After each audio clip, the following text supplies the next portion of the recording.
What's up, everybody? Off Topic is back for week 2. Kadeem, how the hell are you? What's going on, man? Great. Big week as far as media. Lot to cover. Really excited. So, for us, we went and saw a movie together earlier today. We're Mhm. going to discuss that a little bit later.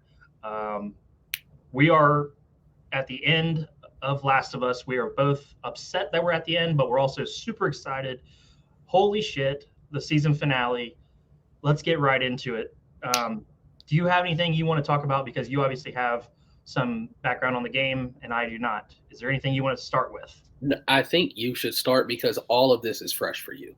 Okay. So getting your impression would be great. Whew, holy shit. Okay. I just want to give a shout out to Ashley Johnson right off the bat Yep. as Ellie's mom. And the fact that they used a real baby was sweet. Yes. That Very was good. awesome.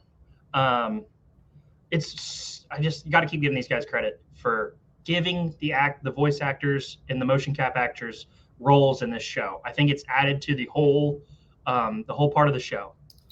So major credit to them. Ashley Johnson, kick ass birthing scene. Ellie as a baby, already a fighter. I just Mhm. thought that was super cool. I want to get into this right away. Joel went off, Yep. and I was so excited, dude. He flipped that switch, and all of a sudden, nobody could stop him. He was like a Terminator, and it even gave like the slow, like Terminator, like how it kind of like slows down his steps, and hmm you can feel like the presence of him coming down the hallway, hmm and he's just dropping everybody in sight. Holy shit! I loved seeing him in the length he went to protect Ellie in his mind. hmm Now that's something we're going to talk about here in a little bit, um, going forward, the decision he had to make. But how amped were you watching Joel just go berserk? I loved it. Dark Joel is always fun. Probably the thing I thought was the coolest is that they didn't show you kill each person. I thought it was great when they showed the sets where it was just bodies on the ground. Yeah. And it just showed him lay like because to me that felt more like he was laying waste to anyone in his way. Hmm. It wasn't personal, it wasn't anything. It's just if you were in between him and Ellie, you died no matter what. So seeing the bodies on the ground, I think, was a really great cinematic choice. And even to like piggyback off of that, he came into the office and the guy's already putting his gun down because he hears the gunshots coming, and Joel just no hesitation, bap, hmm and he's done. Dude, I when he walked into the operating room, the doctor picked up that scalpel, and it was just no Instant, hesitation, done. instant. Yep. I didn't expect. I don't know why I didn't expect it, but I didn't expect Marlene to be there. Like, I don't know why I didn't expect it, but for some reason, seeing her was like refreshing. But then I realized shortly after that their plan is extremely dangerous for Ellie. hmm Um, you obviously knew. What did you think, and how was it done for you seeing Marlene again? I mean, it was great. I remember when I played the game and we finally got in and saw Marlene again. Because remember, Joel and Ellie don't know for sure they're in the right place. Right. So when you finally get in and see Marlene again, you're like, oh my God, we made it. Mhm. And that's how it feels like we're finally at the end of this journey. We're finally at the end of the game. This is what we waited so long for. And to instantly get that news, Oh like, man. well, yeah, she's going to need brain surgery and she won't survive it. All your happiness turns into, oh my God, Yeah. we're going to lose her now. And you really feel like Joel in that moment. And that was something like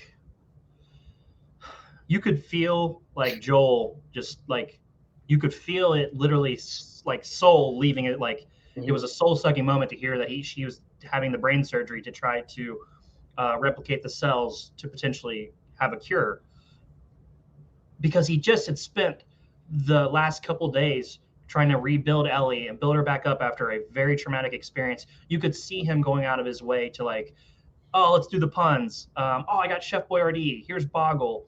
uh Um, they had that awesome, awesome scene with the drafts.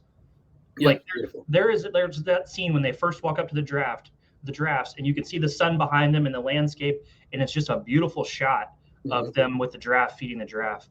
Um, is that in the game? Yeah, Okay. It is. And what's so funny is in the game, when I first, and this might just be because I know what's going on now. Hmm. In the game, when I first see it, I'm like, oh my God, this is the best day ever for Ellie. Now, when I watch it, it feels like she's going to die. It feels like she's getting her last smile in Okay. before she goes to die.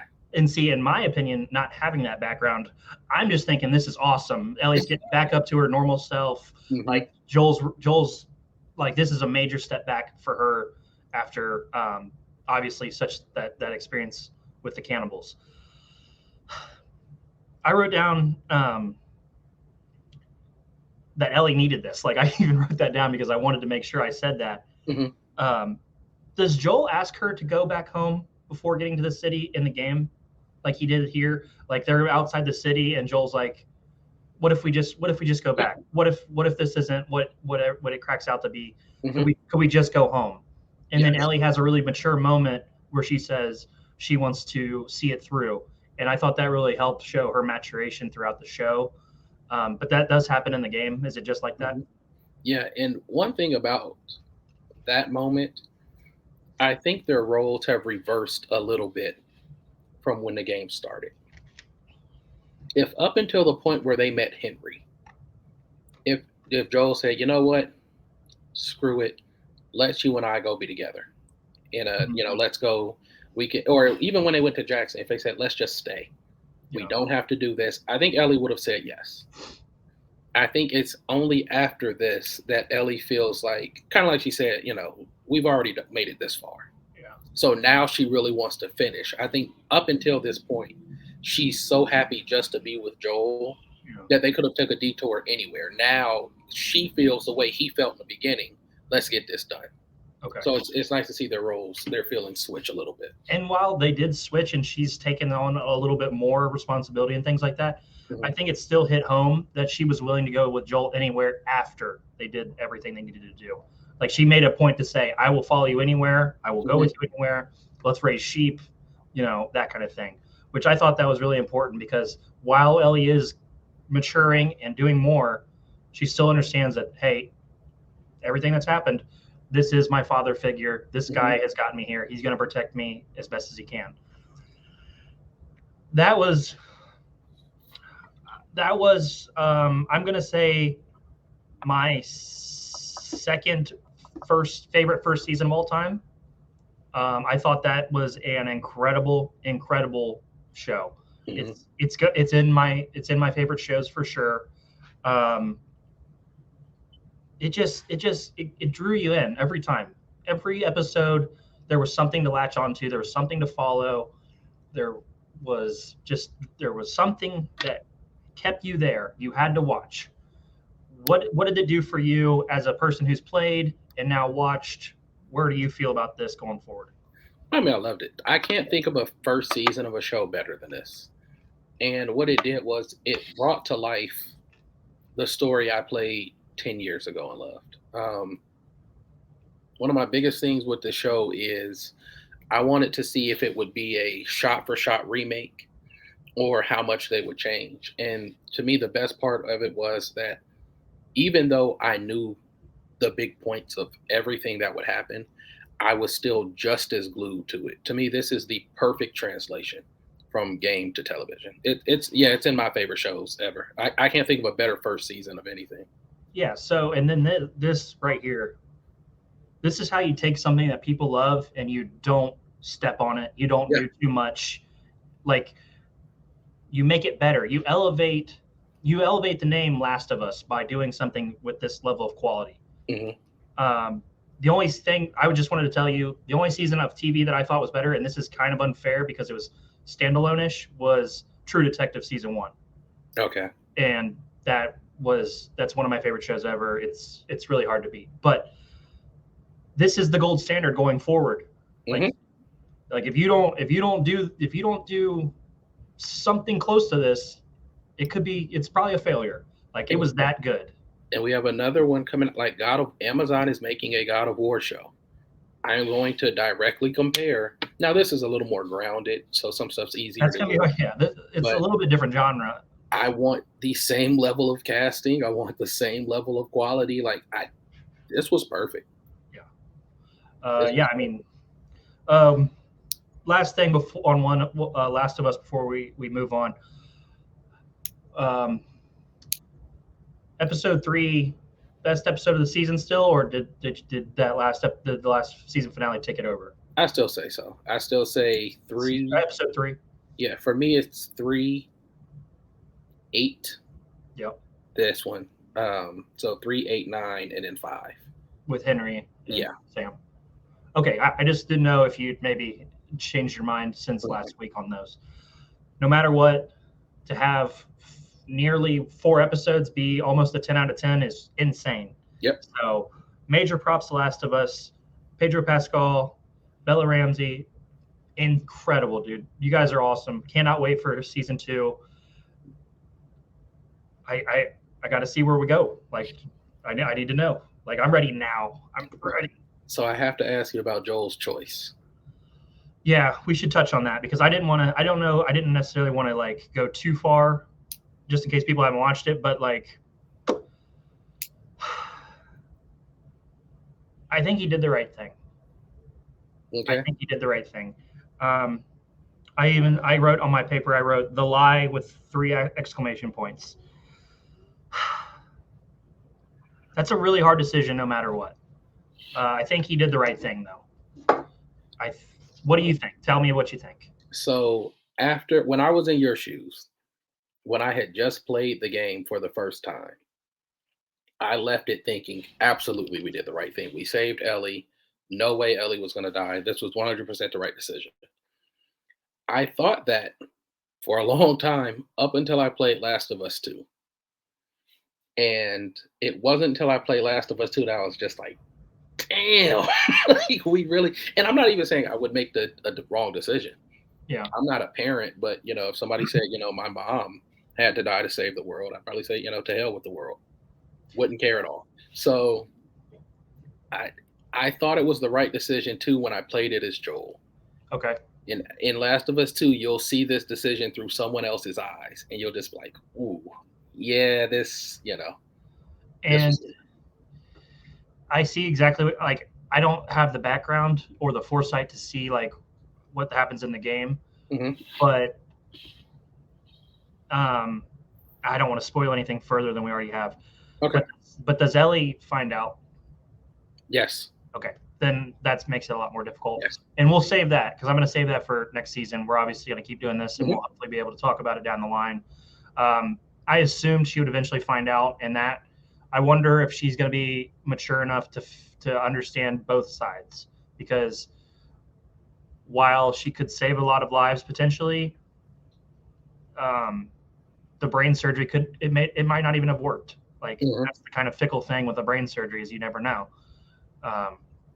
So that's why I'm going to leave it on that. Fantastic season. I hope they're already filming. I don't know what the schedule is, but man, I'm ready to keep going. I need awards. Oh man, if nothing else, Bella has to get one for Ellie. Yeah, I'm assuming this is going to win Show of the Year. And I need something for these set pieces. Oh, gorgeous! Absolutely beautiful. Just like I said, that giraffe, when they walked up to that giraffe and it had the sun behind it, I was like blown away. So let's talk about this. We went to the movies today. You were kind enough to buy my ticket, like a real date. I thought, this is the man of my dreams. Where have you been all my life? We went and saw 65 million. So right off the bat, give me what you thought going into the movie, because you called it a certain something. What did you think going into it? Going into this movie, I thought this would be what you consider a good, bad movie. From what we saw in the previews, it had laser guns and dinosaurs, which is really hard to mess up. Yeah. So I was expecting to be pretty thoroughly, at least enjoy the movie. You don't expect it to win an Oscar, but you expect to enjoy it. Yeah. Did you enjoy it? No. I thought about 70% of it was pretty solid. Okay. Where did it lose you? Because I'm going to tell you where I felt like it kind of fell off. When they reach their main goal, when they get to the mountain, that's when it kind of started to take a Okay. take a dive for me. So you were okay up until then. For the most part. For me, I'm gonna give it a 6.5 out of 10 Mhm. because it's 65 million.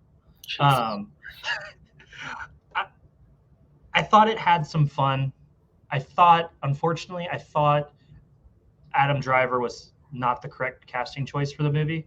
Because Correct. here's the thing: the problem is we know Adam Driver is a good actor. We know Hmm. he produces in quality movies and things like that. I think with a guy like him, he wants the performance to be something more than what the movie probably needed. Yeah. So to me, he stands out more than he should because he's a better actor than what he's working with. And and he's forced to carry the movie really because the his co-star can't speak. And yeah, no, she speaks a different language. I do want to give them credit. I thought they did a good job of like teaching her coming together, but at the same time, I don't feel like the story ever really mattered. Like I just wanted to Yeah. see him shoot dinosaurs. The story never mattered. It was fine. I thought the one thing I will say was really cool for me is I love the fact that they included the asteroid, Yeah, like that's the very the cool. the the destroying of all the dinosaurs and all that stuff, the catastrophic event. I thought that was super cool. I I'm gonna give them a little. I like the T Rexes at the end, but I don't think there was enough dinosaurs. Yeah. I expected him to be like wild, just out there, just guns blazing, taking out dinos. Yeah. And I think we also we fall into a trap. Like we got Jurassic Park and the dinosaurs that were in Jurassic Park, and they're not the real thing. Yeah. And now when we see the real thing or things that are close to the real thing, it's kind of a letdown in comparison to what Jurassic Park created. Correct. Do you feel the same way about like Yeah. dinosaurs? They kind of suck now, unfortunately. Realistic dinosaurs, especially the ones that are like really big birds, Yeah. just kind of like these suck. I didn't buy toys of these. In the movie, there was like rooster level velociraptors. Like it Yeah. wasn't like, unfortunately, it wasn't what we wanted.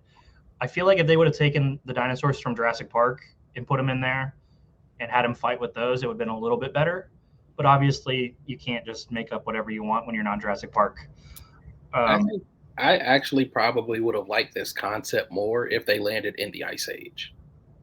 If like they there had to was deal with mammoths like and shit. saber tooths and mammoths, I think this concept might have worked a little better. Okay, I'm actually with you on that. Overall, I mean, it was fine. I think Adam Driver did a good job, but he's just again the quality of actor he is felt like it was too much for this type of movie, and that's where I want to ask you next. Well, okay, go ahead. If they casted Jason Statham instead of Adam Driver, would it have been a better movie? I was literally just about to say this was a Jason Statham movie that they put Adam Driver in. Right. And This is the kind of thing that Jason Statham kills, literally yes, kills. roundhouse kick a dinosaur and Yeah. shoot everybody else. This I was literally about to say this was a Jason Statham movie Okay. that I guess the budget was high, so they went for Adam Driver. And then that's what I was going to tell you. When I told you in the movie I have a question for you for later, this was Hmm. the question. Would this be better with Jason Statham? Absolutely. So we agree.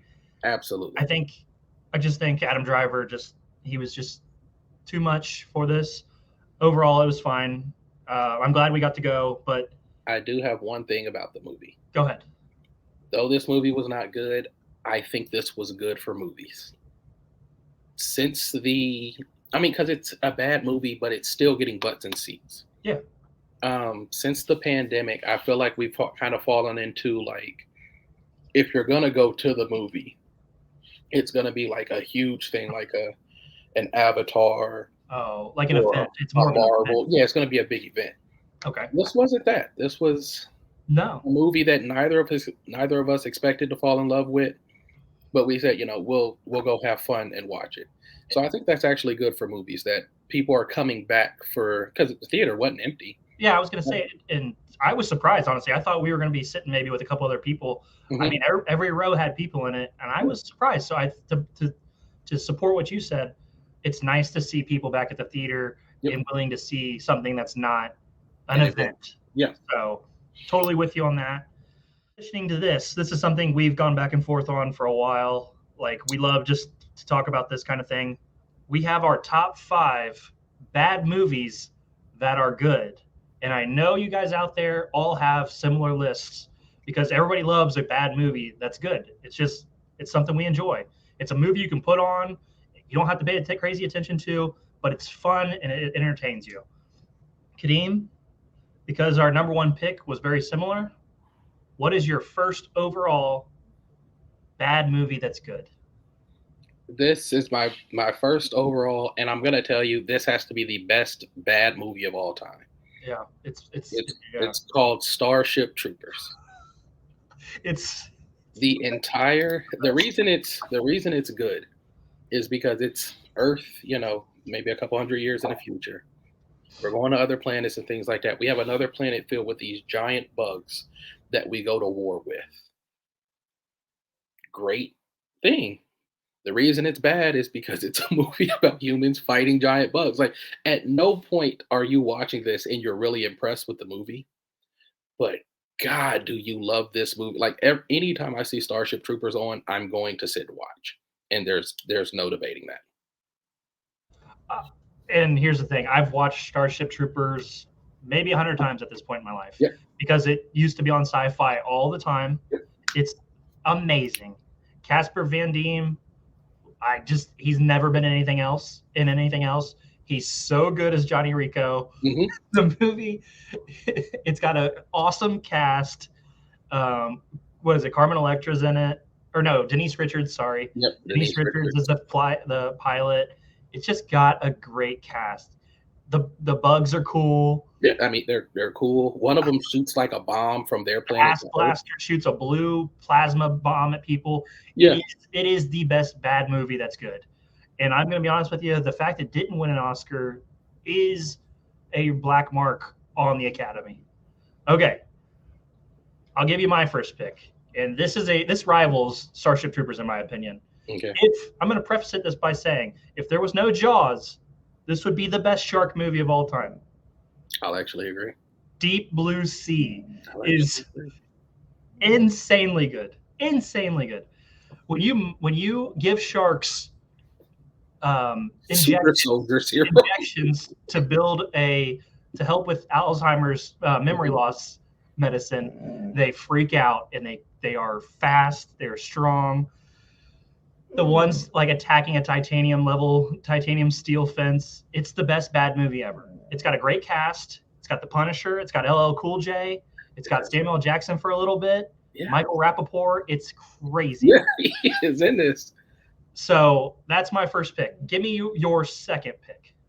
Deep Blue Sea is so good that it's really toting the line of being a really good bad movie and being a really bad good movie. Like there's a fine line, and Deep Blue Sea is right on it. My second pick is Van Helsing. Oh yeah. It's starring Hugh Jackman. I'm going to be honest. I love everything about this movie. Like I love the crossbow. That's like potentially the best weapon in movies. Potentially.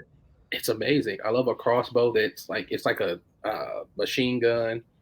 Dracula in it is really cool.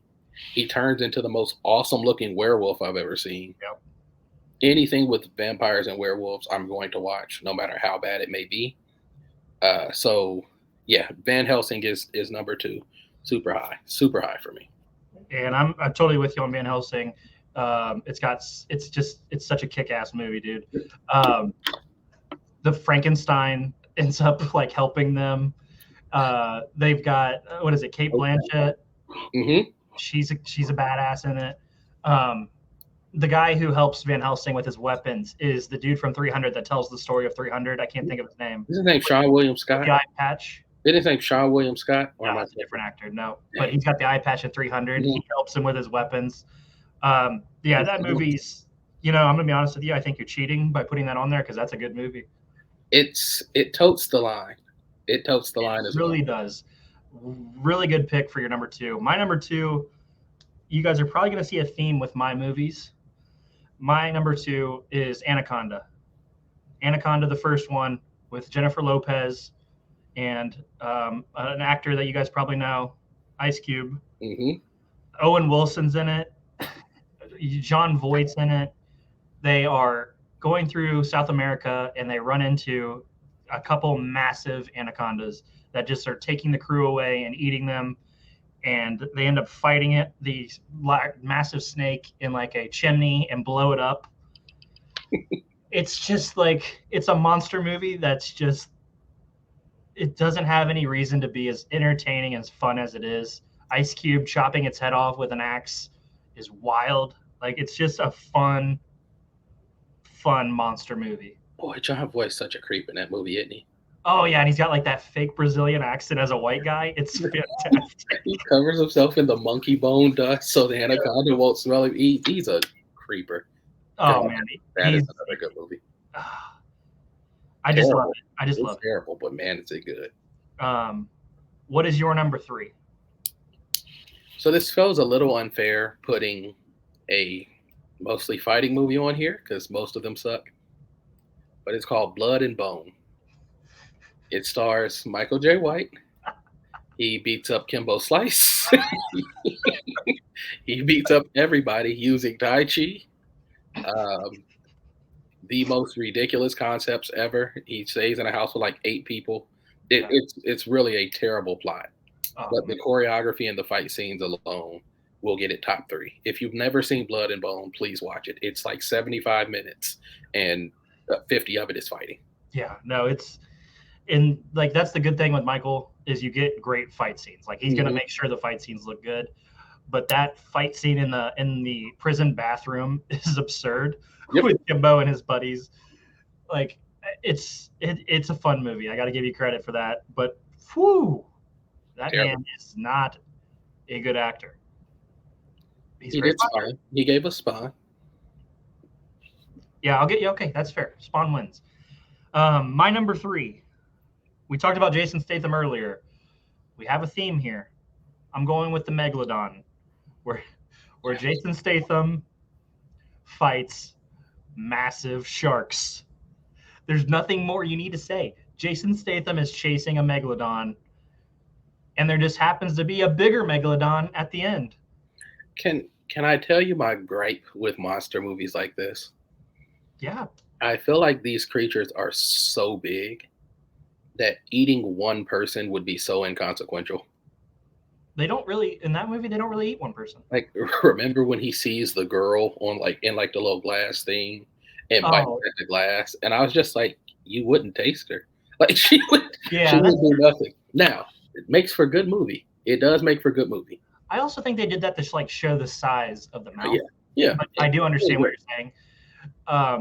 And I think it was even better because it was like positioned not in America, like it was in Japan, like in the ocean in Japan, and I think that made it like a little better than like having just Americans try to go out and destroy it themselves. It just felt like that helped a little bit.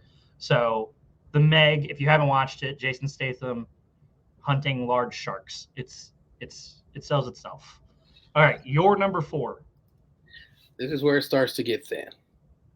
First 3 were easy: Starship, Van Helsing, Blood and Bone.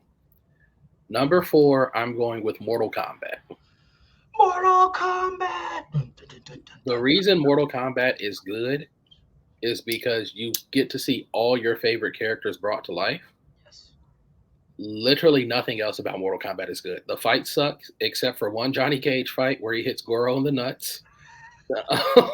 Like he kills Sub-Zero by throwing water at him. I know, it's great. And Mortal Kombat belongs in movie hell, but I will always appreciate it for bringing Johnny Cage to life.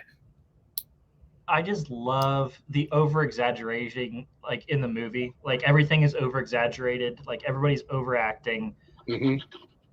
Sonya Blade is terrible in it. Jax is cool. Raiden is good though. Raiden is cool. I like him. He's a great voice actor. Raiden also. And Shang Tsung are really good. Yeah, no, I totally agree with that. Is it Mortal Kombat 2 where Jax takes his arms off and fights the Centaur guy? God, and that's so terrible. But he just rips them off. He says, "I got all I need right here," and just starts throwing haymakers. And he starts. It's so bad. It's a fantastic. I couldn't even put that as a good movie. That's just a bad movie. It's fantastic. I wish it was on my list. All right, my number 4. This could provide some backlash on people. Wild Wild West. Will What Smith, is good about Wild Wild? black cowboy, where there's just everybody around him's a racist. He drums on a white lady's titties. There's nothing you can't like about that. He fights a massive metal spider controlled by a man in a wheelchair. There's a guy named General Bloodbath McGrath in it. I just don't know what more you need. I also think that one of the cooler weapons in movies is in that movie where they have the big collar? springs that shoot the metal spinning disc, Uh-huh. and they have to run from it. That's a really cool That weapon. that actually is pretty cool. I'll give you that. And also, to be fair, Will Smith was extremely hot at that time, and like, I don't know, man, it just works for me. Fourth of You also July. got, was it Penelope Cruz as the woman in the movie? For some reason, I thought it was oh my god, I can't think of her name. I don't think it's Penelope Cruz. It's Selma. I thought it was Selma Hayek for some is it reason. Selma Hayek? I thought so. One of those beautiful ladies was in it, in a brassiere for a majority of the film. I just don't know. I don't know what's wrong with that movie. I Besides, give that movie my approval for that reason. okay, But all right, titties alone. all right. Titties alone. Number 5. Let's hear it. Number 5 got switched. Originally, it was Scorpion King. Oh, But I cannot tell you what's bad in Scorpion King. Nothing. So I changed it to a movie called 12 Rounds. I'm sorry, to a movie called The Marine. I was gonna say, were you saying 12 Rounds with Randy Orton? This was a movie called The Marine. This was the movie John Cena made his acting debut. Oh man, The Marine's good. He was like driving like a muscle car for most of it. The bad guy in it is the Terminator 2, Liquid Terminator. Yes. And everything about that movie kicks ass. Horrible script, horrible dialogue, you don't care. John Cena at like 30 years old and fresh is destroying shit. It also has the lady from Nip Tuck, the blonde, who's extremely attractive. Is that what that was? Yeah, that's his wife in the movie. She's the chick from Nip Tuck. Okay. I can't think of her name right now, but you guys know who she is if you've seen Nip Tuck. Okay. My last pick is, now this movie is a lot older, so Kadeem, I don't know if you've seen this or not. Demolition Man with Sylvester Stallone and Wesley Snipes. Yeah, is that the one where Wesley like comes from the past into the future? Yes. Yes. They both come from the past and the future. Yeah. Wesley Snipes' character's named Simon Phoenix. He is an absolute menace to society. That's such a good name. That's such a good name. And like Sylvester Stallone's character and him are like rivals. They fought. Like he's the one who put Wesley Snipes' character away. It's just like there's futuristic weapons. There's like an underground world where it's like the high society has pushed these people down underground. It's just a kick-ass movie. Like there's good fighting, there's guns. Sandra Bullock's in it. They've got other good actors. It's just like it's just fun. It's a fun movie, and I bet you at the time it was probably really well received. Like at that time period. Now it doesn't hold up quite as well, but Simon Phoenix, absolute menace. They program him to have better fight skills because in the future you can like give them that, and they give Sylvester Stallone's character knitting. Like they just like so like when he's nervous, he's sitting there knitting while like Simon Phoenix is like shooting guns and things like that. It's wild. It's just a fun movie. Demolition Man. If you haven't seen it, check it out. It's just fun. Also, in the comments, give us your top 5 bad movies. We want to see what you think are good bad movies. We would love to get the responses. Kadeem, you got any other movies that you thought could make the list? You said Scorpion King, but like Scorpion King got pulled. Awesome. Scorpion King got pulled and Wanted got pulled. Wanted was close, but Wanted's pretty solid, to be honest with you. The only thing that lost me was when they were at the round table and he shot through 12 people with that is the best scene. With one bullet. He shot through bullet. I really wish the Matrix thought of that. You know what else is a great scene is when he hits Chris Pratt with his keyboard and it spells "fuck you" with his teeth. Yeah, that is a good. You know what? I'm gonna put that like screen grab on here because that's such a funny scene. Deal. We both went and saw Creed this week at separate times. Jonathan Majors is a kick ass. He's on top of the world right now. Mm-hmm. I think he plays a fantastic villain. Like Mm-hmm. he just has subtleties in his face and the way he handles scenes that you just like. There's something about him. You like this guy. You can't trust him right now. You cannot trust this guy. He wants something bad to happen to you. What did you think about Creed 3? Because I thought it was a really good movie. I'm really, really high on it. I didn't have high expectations. Like I liked the first one and the second one; they weren't bad. But when I heard Michael was directing it, I didn't know if he would change a lot or how he do. I thought he did great. Yeah. Like you said, Majors was fantastic because he's so real and grounded that you can. I feel like everybody knows someone that makes them feel like this. Uneasy. Like there's an uneasy feeling around him. And I actually thought Michael did a great job. Michael B. Jordan did a great job acting in this because the second he realizes, he remembers who Damien is, he has this uneasy feel about him the rest of the movie until they fight. And that's like highlighted by like him having trouble with his wife. Mm-hmm. Like you can see that like it's wearing on him, and she's noticing, and she's trying to reach out and talk to him, but this is only like something they could solve in the ring. Like I just thought that was like really well done by the whole crew, like Dame, Tessa Thompson, and Michael B. Jordan. I gave it like an 8 out of 10. I thought it was kick ass. How did you like feel about the anime influences, like the double punch, like Naruto and Sasuke? Like, how did you feel about some of the influence they gave from anime? So that was what worried me. I was terrified that we were going to get a scene where they both run at each other with their fist up and like call the other one's name. Yeah. But no, I thought it played really well. From the flashbacks to them fighting in the, like when the ring was empty, almost like Kakashi and Obito fought in their own world. Yes, that's exactly what it was. It was awesome. The double punch worked because they didn't focus on it as long. It looked real. They both threw across, they both got hit, and it broke up instantly. So it worked instead of like in Dragon Ball or Naruto, they hold the punch and make it. They didn't do like the over exaggerated face turn back into each other. They hey, this is from Naruto and Sasuke and Goku and Vegeta, but we're gonna make it our own. Yeah, did it really well. I think right there shows that Michael B. Jordan has a future as a director also. Like he understood how to not overstep and be like and lose people with like an anime situation in a real movie. And I think that was awesome.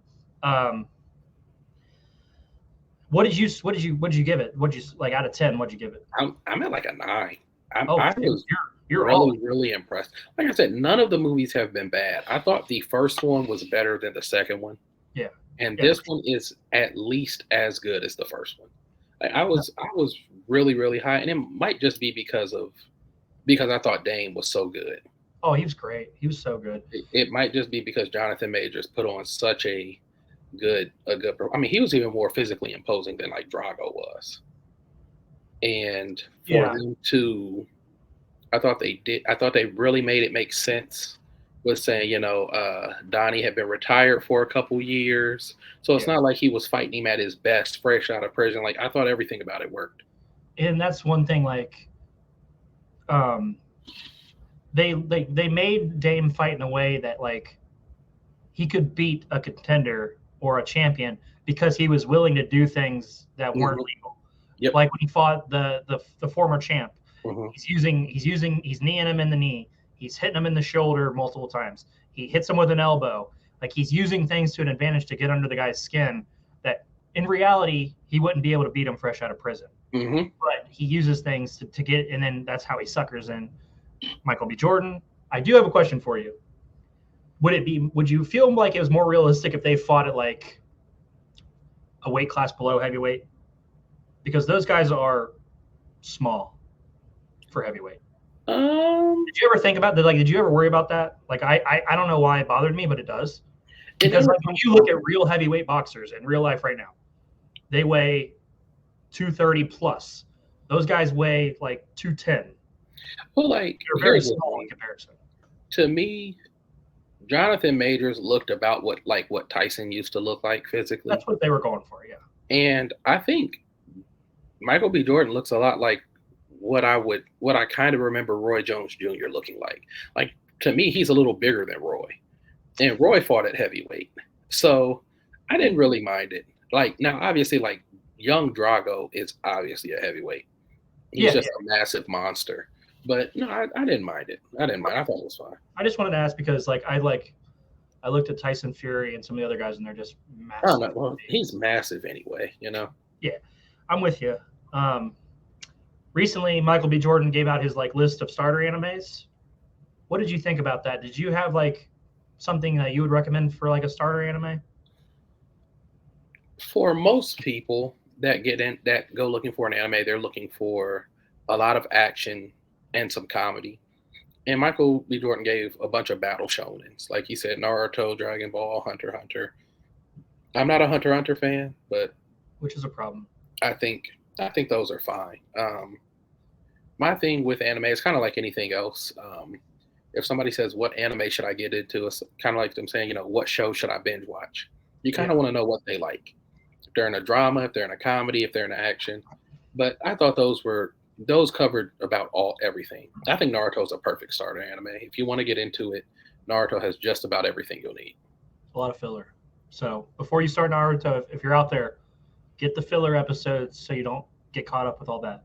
Yeah, you'll need a list of episodes. I told him not to watch filler, and it kept him from finishing it. All right, let's jump into something else in the anime/manga world. Okay.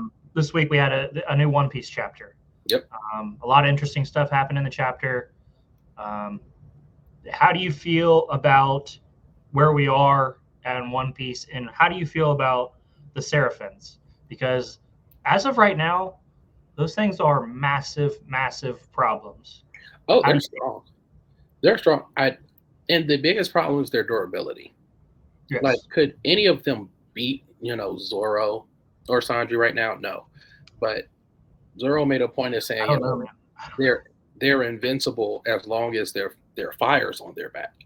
And I'll be honest, I didn't notice that. So they can win a war of attrition against a lot of really good people. And because they all have their normal abilities plus devil fruit abilities, they're a huge problem. Okay.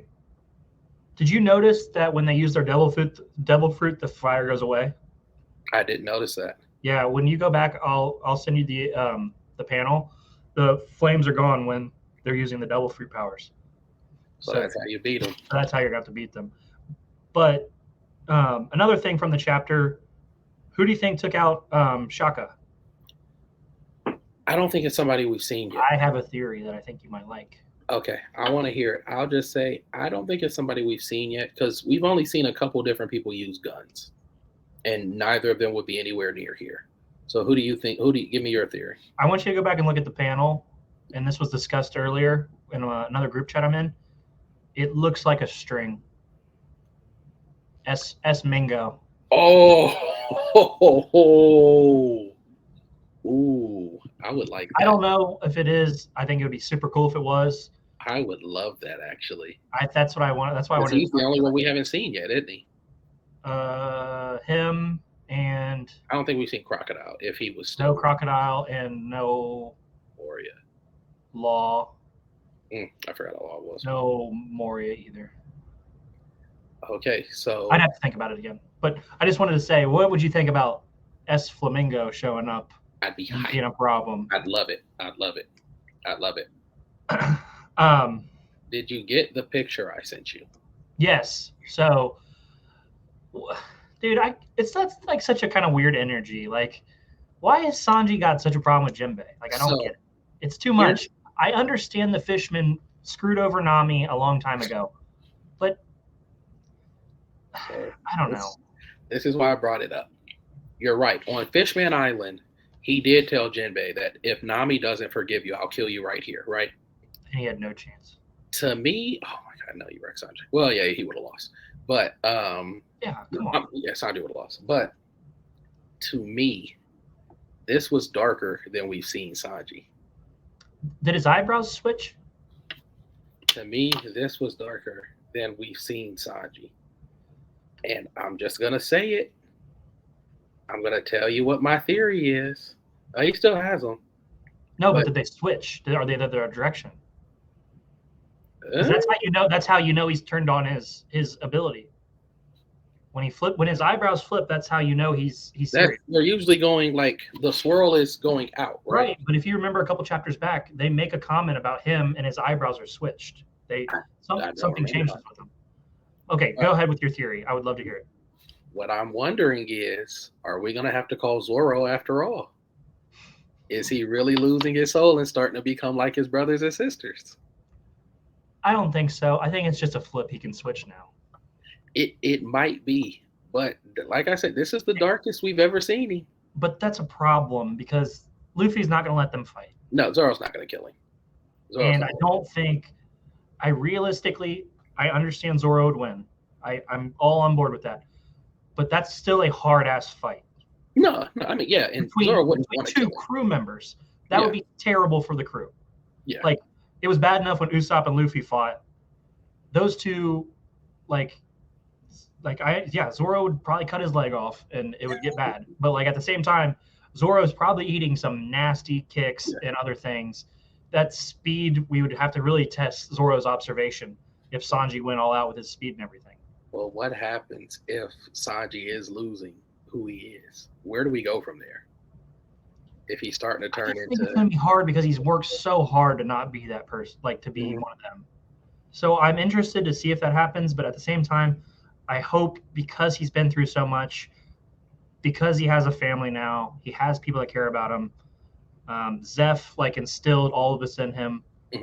I hope that he could overcome it, and like I don't know, that'd be a lot. It would be crazy. Okay. I like it. I think S Mingo would be fun if it was him. God, I hope that's. I would assume Saturn, Jay Garcia Saturn's behind this somehow. What if it's Kizaru and he just shot him with a light beam, and it just looks different because it's in the manga? For some reason, I thought Kizaru just left. No, he's coming with Saturn to the egghead. But I guess my thing is, why would Kizaru betray? Who's he betraying?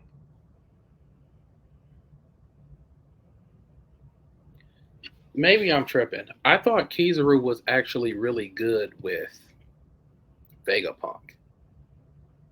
But you're saying, like, I know the Marines are shutting Vegapunk down, so Kizaru could be used, I guess, as the. But okay, so here's the thing: like, it's not like he's shooting Vegapunk; he's just killing Shaka. I mean, and that would be a good reason for Vegapunk to freak out if they were friends. Yeah. Okay. Like, he freaked out to it like all the way. Okay. Yeah, I think that's possible. Okay, I just didn't know if you like maybe it could be him. No, I mean they're on the way. They're on their way to Egghead anyway. Okay. Anything else One Piece related you want to talk about? We're good. I'm gonna have a new theory next week on potential. All right. This is a moment we've been waiting for. Huge for white culture. But white people are back up, guys.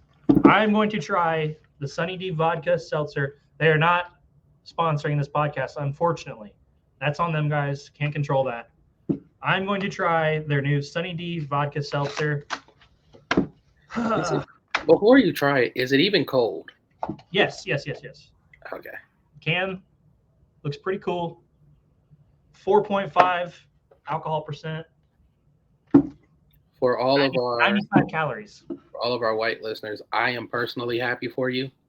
This is a huge moment. Here we go.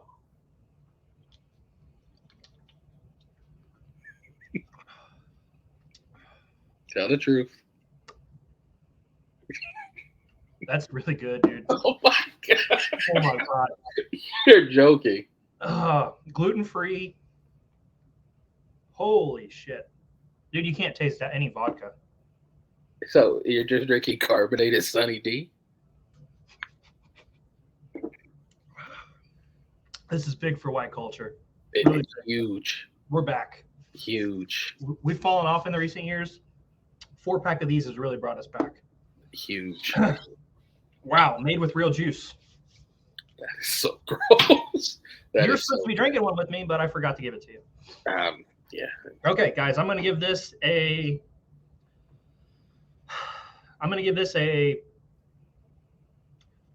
6 out of 10.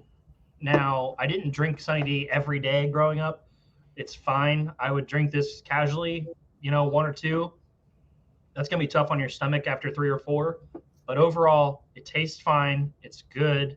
It gives you the little Sunny D kick. Not a lot of vodka can be tasted. Will this replace the White Claw at the barbecue this summer? No. White Claws are still over this, but it's close. So, guys, get your Sunny Ds at your liquor stores, your wine stores, and enjoy. All right, Kadeem, we're getting towards the end here. We got a couple questions from Twitter. Okay. What made you a fan of your current favorite pro sports teams? Okay. So my 2 biggest teams are the Bengals, Cincinnati Bengals, and the Boston Celtics. Yes. Bengals I've been a fan of all my life. My dad was a Bengals fan. Mom was a Bengals fan. I started watching football one day. We were about to play the Steelers, and I remember Chad and a DB from the Steelers started arguing. I saw the goals in Chad's mouth, and I was like, oh, he's pretty cool.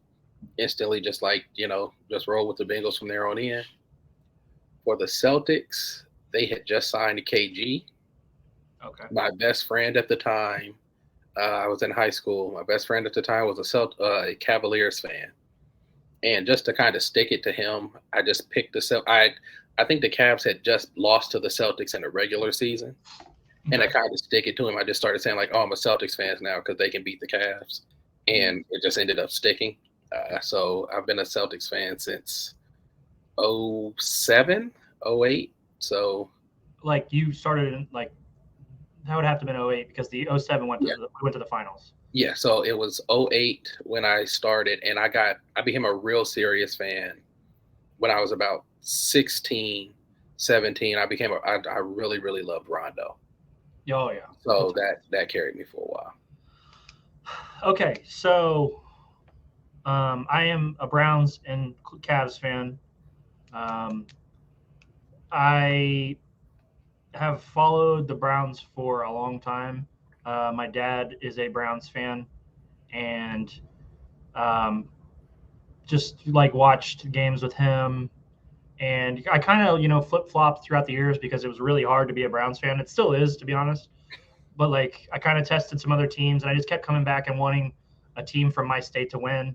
Mm-hmm. And when I started really getting into football, the Bengals weren't very good either at the time. This was right before, this is right before Andy Dalton really started winning games. Mm-hmm. And I didn't just jump on with the Bengals. I mean, I always thought Corey Dillon was good. AJ Green was good. Those guys were good, but I don't know. I just never drew me in. And I always just sided with my dad and the Browns. Always wanted them to win on Sundays. So it was more of my dad leading me into being a fan with them. Mm-hmm. And then for the Cavs, before LeBron, the only NBA player that I really felt I liked was AI. And it's just because, yeah, dude, I used to have the shooting sleeve. I had the black jersey. So much shit about AI. See, but that's the problem is when you grow up, your heroes aren't who you thought they were. So, I had the shooting sleeve. I had the AI jersey. I wore a headband in my driveway. Yeah, he's fantastic for the black culture, but white kids loved him too. And I was one of those kids. But then when you start watching LeBron highlights in high school, and I got to see some of his games at UD when he was in high school. Mm-hmm. And when he got drafted to the Cavs, I was like, okay, I'm all in. And I've been with the Cavs. Now, yeah, I've supported LeBron where he goes, but I've always came back to the Cavs. That's my team. So those are how I got into my 2 pro franchises. Okay. Question number 2. What anime character would you switch places with right now? Right now? So can I have 2? No. I guess young adult teenage Trunks. I think his life is kind of not the one that's like in the future and everything's not that one, but the one that like actually does train with Vegeta. He's best friends with Goten. I mean, his life's pretty cool, but Lead of Capsule Corp? yeah, Man, he sucks. he has a cool life. He's rich. He has His powers. Terrible. Okay, you want Trunks, Teen Trunks from our timeline. Like young adult, yeah, young adult Trunks. Like imagine he's like 20 years old. Oh man, that's. Who are you? I'm gonna pick Saitama. Oh my god! I just would love to live in that world. I want to be best friends with King. I want to be best friends with Moomin Rider. You know I just what? want it to happen.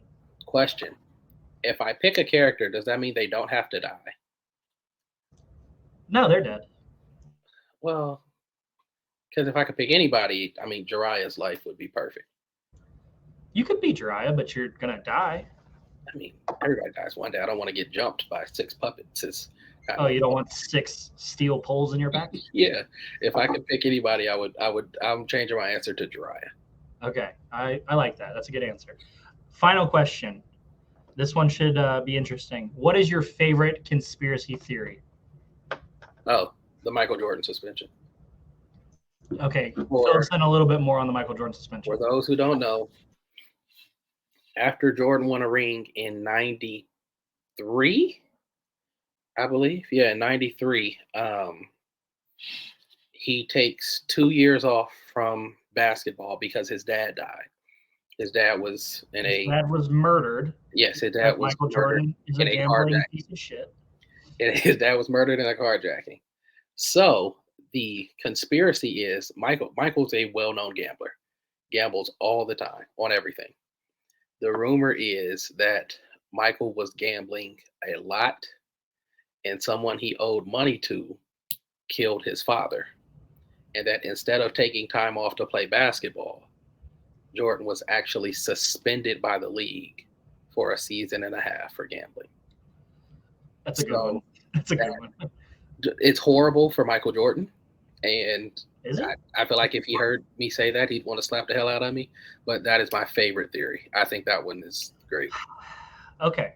My favorite conspiracy theory is a different route. So, if you are a Republican, turn this off. 9/11 was done by the government. 9/11 is an inside job. If you watch the buildings fall, they fall like an explosion / detonation. People on the ground of New York commented on the way the building fell. They literally called it an explosion. Why the hell would a jet that hits at the very top of a tower somehow knock down the whole tower like this? And I was going to say, it falls It's absurd. Now, I'm sorry, Americans. I need you to mention that jet fuel doesn't melt steel beams. I don't need to because we all know it doesn't. That's not how it works. It's been proven to be wrong. 9/11 was an inside job. I have the box cutter to prove it. Oh my God. Okay. In case this is our last show, we've loved it. A little too far, but still, 9/11 was an inside job. Is my favorite fact. This might be our last show. All right, guys. Kadeem, that's an episode, man. We went a long time. Yeah. I had a lot of fun, dude. This should be a good episode. Hopefully everybody sticks with us till the end. Like and subscribe on our YouTube channel. We have a potential TikTok coming. We don't know yet. Also, we're on Twitter. Kadeem's getting more active on Twitter, which I'm a big fan of. Like and subscribe the channel. Hit us up. Let's have a conversation. Follow us. We are growing. Kadeem, you got anything else? Shanks is stronger than Mihawk. That's it. Couldn't use that. Couldn't say that when we were in the episode. Nope. Didn't want it to be argued. God. I went on a 9/11. I went on a 9/11 rant. You say if Shanks is over Mihawk for the very end. Yep, we're pissing everybody off. All right. Bye, guys. There we go.